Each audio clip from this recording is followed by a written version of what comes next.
te ele tá ter aqui com você. aqui de novo, mais uma vez. Que bom, Pois menino. é. Você trouxe o Eric? E aí, tudo bom, Trouxe. Tio?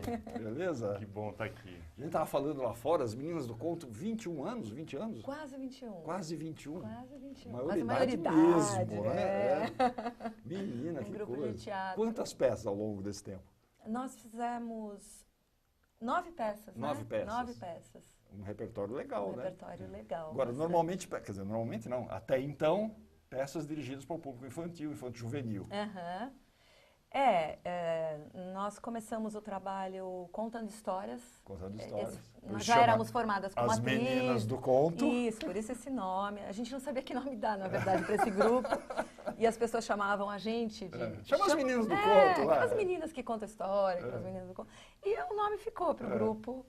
E logo depois dessa experiência com a narração de histórias, a gente começou a montar os espetáculos utilizando a narrativa em cena, Tá. que é uma das características do grupo, assim. Que se mantém ao longo desse tempo Sim, todo. sim, a gente experimentou de várias maneiras essa narrativa, É. na boca do narrador, do personagem, de um coro, enfim, isso foi se multiplicando. O Eric está nessa aventura desde o começo? Sim, eu sou o menino do conto. Menino do conto. De verdade, assim, sempre na parte técnica, né, por trás mesmo, nosso processo sempre foi muito colaborativo, né? É. Sempre teve essa característica.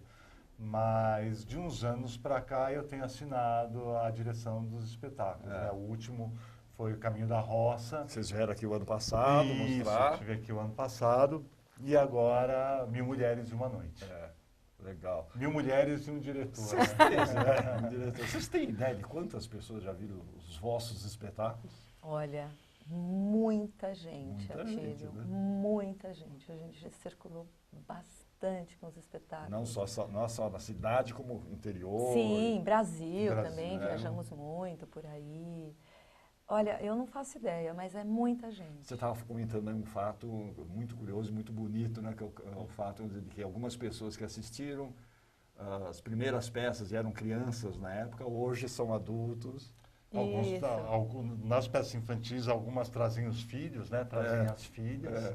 E agora, podendo assistir o espetáculo como adulto, já que as 1000 Mulheres e uma Noite é um espetáculo para o público adulto. Né? Isso é importante frisar, porque existe até alguma apropriação, né, das 1000 e uma Noites, às vezes como histórias infantis, e é uma obra muito vasta, na verdade, tem contos, histórias de todos os tipos, né? As pessoas às vezes não sabem, por exemplo, que Aladim é das 1000 e uma Noites. Aladim é das 1000 e uma Noites. Simbal Maruja. Simbal Maruja. Maruja é das 1000 e uma Noites. Alibaba e os Alibaba. 40 Ladrões São Diabo, mas são alguns dos Alguns contos, dos né? contos. A maioria dos contos, inclusive, são histórias bem pesadas, bem contundentes, né?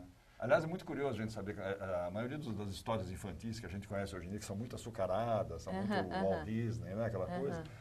Na sua origem eram muito cruéis, né? Fortes, eram pesadas, né?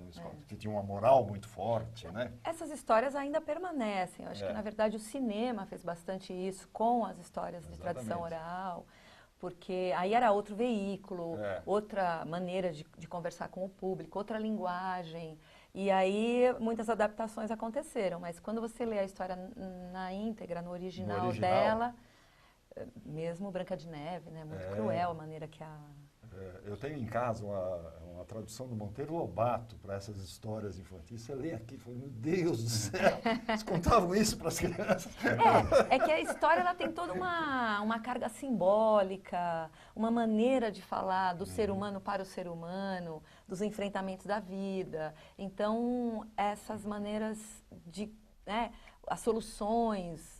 como o herói consegue, dentro da sua trajetória, vencer, né, alguma coisa, representa, na verdade, a gente mesmo lutando por nossa sobrevivência, né, e nosso crescimento interno e a diversidade.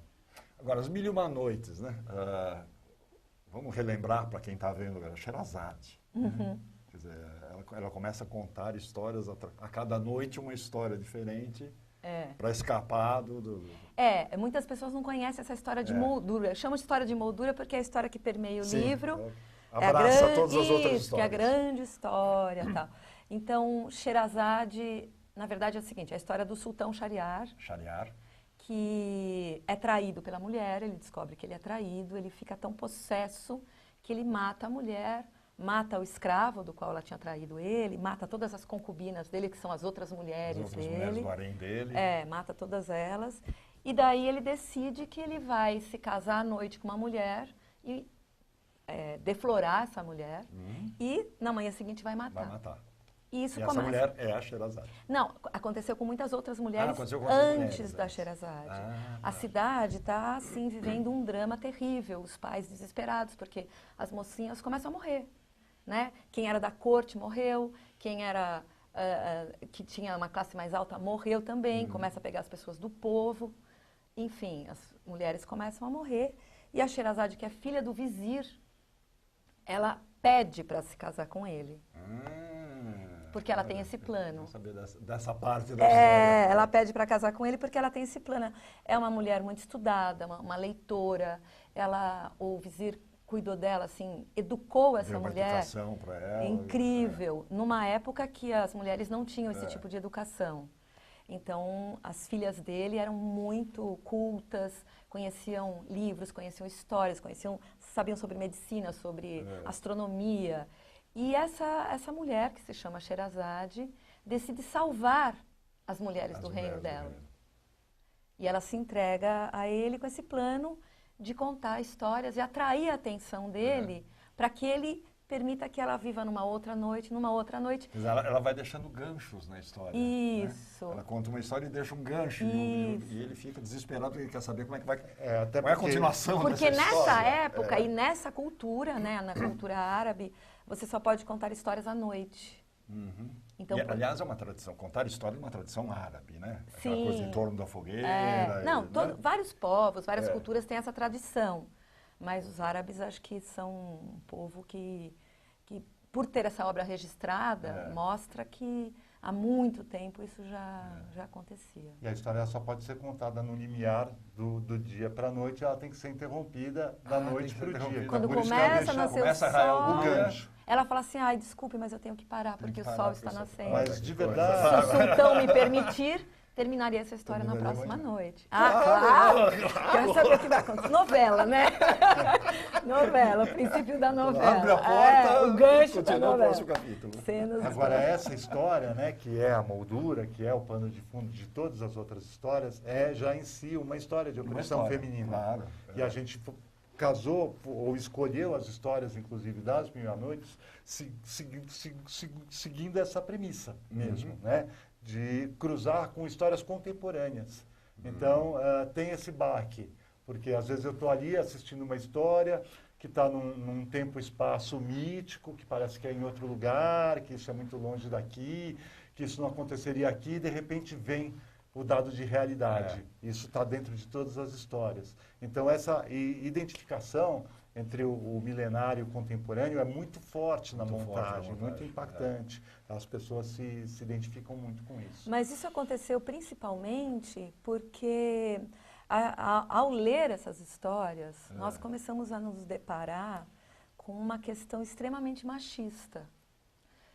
Muitas mulheres assassinadas, homens que se dão bem, mulheres que não podem estudar, que são incumbidas dos serviços domésticos ou tratadas como bibelôs, né?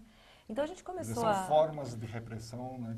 Todas elas são formas diferentes, mas que acabam reprimindo, né? O desenvolvimento da mulher ou a ação da mulher. Então a gente começou a reparar nisso e começamos a conversar e a nos questionar como contar essa história dessa maneira agora, porque agora ela faz outro sentido, né? E com essas histórias que a gente vê de mulheres, de agressões, de violência, de assédio, constantes, né? E mesmo sociais, né? As mulheres ganham menos que os homens.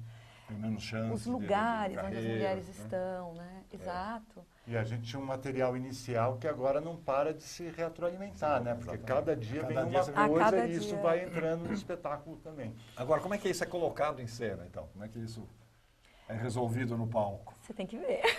Então vamos ver. Vamos chamar o primeiro vídeo aí pra gente ver. Olha lá, nós estamos falando de 1000 Mulheres e Uma Noite, que vocês estão fazendo na Oficina Cultural Oswald de Andrade, lá na Três Rios, no Bom Retiro, e a entrada é franca, né? Isso. Olha só. Só mais 4 espetáculos. Mais 4 espetáculos? Finais de semana? Sexta, 20 horas. sábado 19. Mas como é gratuito, tem que chegar 1 hora antes para pegar a senha, porque são lugares limitados. Vamos dar uma olhada, primeiro vídeo.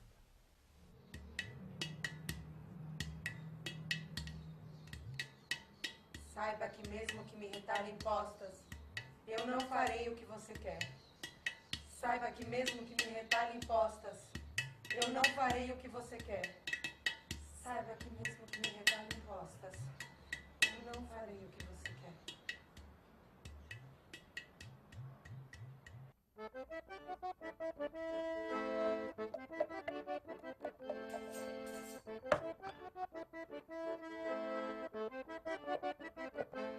Ai, salve vossa caravana! Vocês vieram pro casamento, foi? A louca da Sherazade se ofereceu pra ser a próxima esposa de Shahriar. Tô eu aqui preparando a canja pro casório.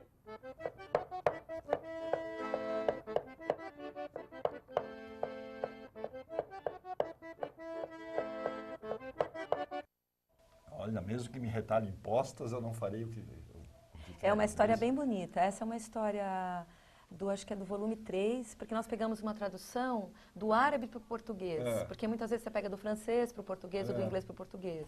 E essa tradução, que é feita pelo Mamed Mustafa Jarouche, que é um professor da USP. Professor da USP, isso. grande autoridade. Maravilhosa essa tradução. É uma história incrível de uma mulher que é assediada constantemente, colocada numa vala para morrer. Ela sofre 1000 agressões, 1000 problemas, só porque ela é uma mulher bonita e não quer transar com os caras, não quer. Ela é religiosa, ela é casada. Então, é uma história original, mas poderia ser uma história atual, né? Então, essa história, por exemplo, a gente começou a fazer muitos paralelos com mulheres que são assediadas no trabalho. São 8 atrizes, vocês estavam falando? São. 8 atrizes em cena. Isso. 8 Sherazades. 8 Sherazades. As histórias transitam de uma para outra? Como é que isso está? Tem um grande coro, né, que tem assim, uma função musical, que tem a função de fazer a transição entre as histórias. E, digamos assim, que cada uma delas tem a sua história. Lógico que o coro intervém nas histórias também, mas cada uma tem o seu momento. Então, é um espetáculo que tem esse coletivo, que você vê como que todas aquelas 1000 mulheres, e de vez em quando você vai ali, dá um zoom, vê uma, pega uma e depois abre de novo e vai fazendo esse movimento também pelos espaços, porque é um espetáculo processional. E as músicas? As músicas foram criadas para o espetáculo, sim. Na verdade, nós temos 2 músicas que... uma música, né? Que nós pegamos... Minha namorada? Tá no vídeo. Tá no vídeo. Então. Que é uma cena que eu faço, inclusive, porque é uma letra super machista, assim, se você prestar atenção, dessa namorada que ele quer, né? É alguém que ele quer... Para servi-lo. Para servi-lo, exatamente. Engraçado. O seu mundo pode não ser bom comigo, mas é o que eu quero. É o que eu quero, exatamente. Engraçado como na época essa música fez muito sucesso. Nossa.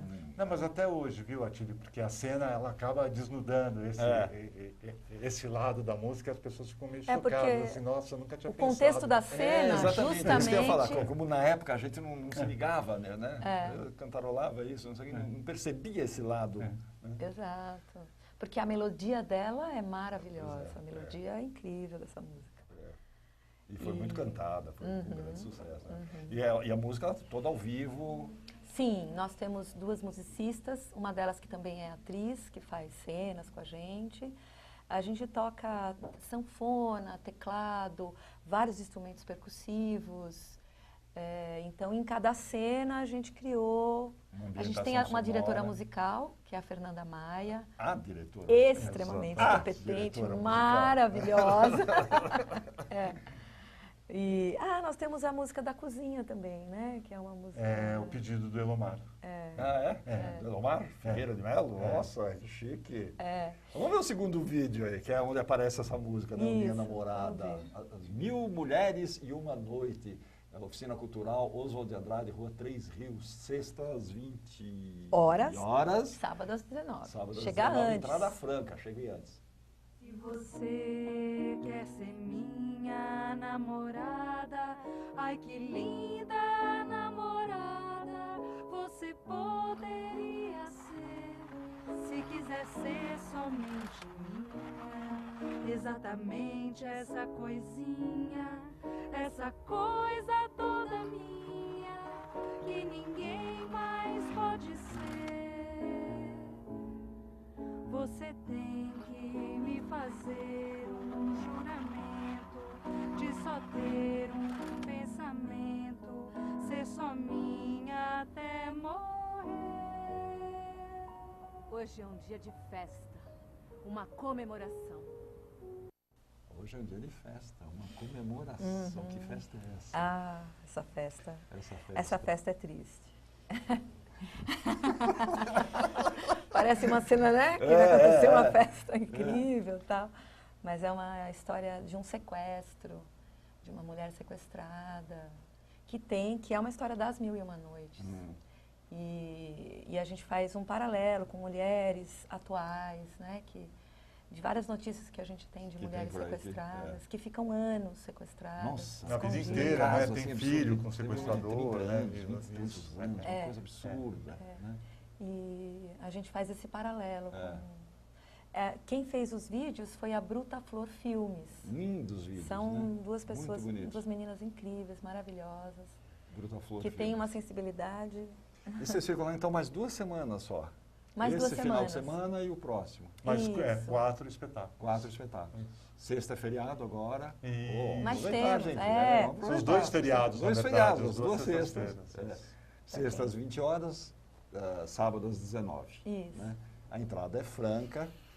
O espetáculo é processual, você está falando, né? Isso. Transita por vários Isso. espaços dentro da oficina cultural. As pessoas adoram isso, porque você acaba reconfigurando o espaço. Você passa por um lugar, como uma biblioteca, que a gente foi em várias bibliotecas municipais. Você passa por um lugar, é uma estante, é uma escada, passou. Mas quando você vê uma cena na escada, por exemplo, muda. Requalifica o espaço. Requalifica as pessoas, nossa, que lugar. E para quem nunca esteve numa biblioteca pública, porque muitas pessoas foram às bibliotecas para ver a gente. Ver a peça, né? Nossa, existe esse espaço em São Paulo? Pois chega a ser triste isso, né? Algumas pessoas não conhecem os espaços culturais da cidade, né? Pois é. São tão pouco frequentados às vezes, né? Nós temos equipamentos, e equipamentos lindíssimos. bons. E até porque assim, a gente montou esse espetáculo com uma verba do Prêmio Zé Renato, né? Que é da Prefeitura aqui que de São é da Paulo. Prefeitura. Então, assim, a gente pensa, quando a gente leva para esses espaços também, assim como nas bibliotecas, né? Que requalifica, inclusive, no sentido da frequentação, Da comunidade, né? Do pertencimento. Então, de como no momento que a gente vive, é muito importante que esses programas se mantenham, se sustentem, não acabem. A gente vem lutando por isso, nesse momento aqui em São Paulo, os artistas... É um momento crítico, né? Estão lutando por isso. Acho que é importante a população saber que a importância desses espaços para a cidade de São Paulo. E a importância de viabilização do trabalho. Exatamente. Do trabalho de continuidade, de pesquisa, porque esse pesquisa. projeto só pode ser feito assim. Porque a gente teve tempo para se debruçar, entender a obra, para criar uma obra de arte, outra obra de arte. 1000 mulheres e uma noite, então. Então, sextas 20. Isso. Sextas 20, sábado às 19, Oficina Cultural Oswaldo de Andrade, Rua 3 Rios, é perto do metrô Tiradentes.